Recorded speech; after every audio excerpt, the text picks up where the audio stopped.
দর্শক, আমরা যুক্ত রয়েছি যে কেরানীগঞ্জের যে চুনকুটি এলাকায় ব্যাংক ডাকাতির ঘটনা ঘটেছিল আজ দুপুর 2টা নাগাদ। আর সেখান থেকে কিন্তু আপনাদেরকে আমরা যুক্ত রেখেছি সরাসরি। এবং এই মুহূর্তে দেখতেই পাচ্ছেন আপনারা যে কিছুক্ষণ আগে দোকানপাট বন্ধ করে রাখা হয়েছিল এই এলাকার এই ব্যাংকের আশেপাশে। এটি মূলত একটি বাজার বলা চলে।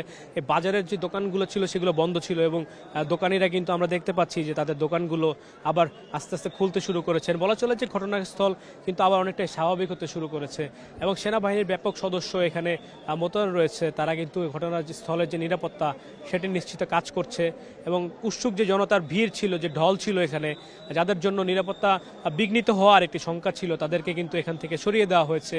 তাদেরকে কিন্তু একটি ব্যারিকেডের মাধ্যমে সেনা সদস্যরা ঘটনাস্থল থেকে দূরে দাঁড় করিয়ে রেখেছে এবং তারপরও তাদেরকে এখান থেকে আরও সরিয়ে দেওয়ার চেষ্টা তারা করে যাচ্ছেন। তারা কিন্তু মাইকিং করছেন এখান থেকে সরে যাওয়ার জন্য।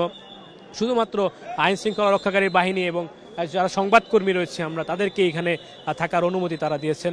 তবে এখনও পর্যন্ত যে অভিযানটি ছিল আইন শৃঙ্খলা রক্ষাকারী বাহিনীর, সেটি কোন পর্যায়ে রয়েছে, সেটি কি শেষ হয়েছে কিনা আমরা বলতে পারছি না। কারণ এই রূপালী ব্যাংকের ভেতরে এখনও লাইট জ্বলছে এবং ভিতরে কয়েকজন লোকজনকে আমরা দেখতে পেয়েছি।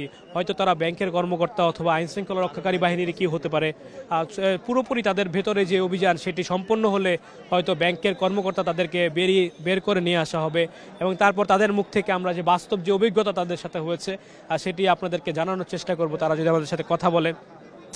এরপর আইন শৃঙ্খলা রক্ষাকারী বাহিনীও আনুষ্ঠানিকভাবে হয়তো আমাদেরকে ব্রিফ করবেন, তার জন্য আমরা অপেক্ষায় রয়েছি। তখনই আমরা ঘটনার যে পুরোপুরি যে সঠিক বিস্তারিত সেটি আপনাদেরকে আমরা জানাতে পারবো।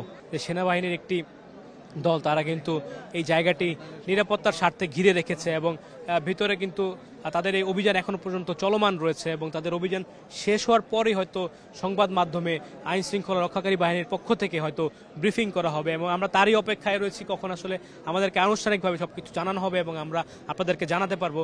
তবে আমরা কিন্তু ঠিক রূপালী ব্যাংকের সামনে থেকে আপনাদেরকে যুক্ত রেখেছি সরাসরি দেশ টিভির পর্দায়।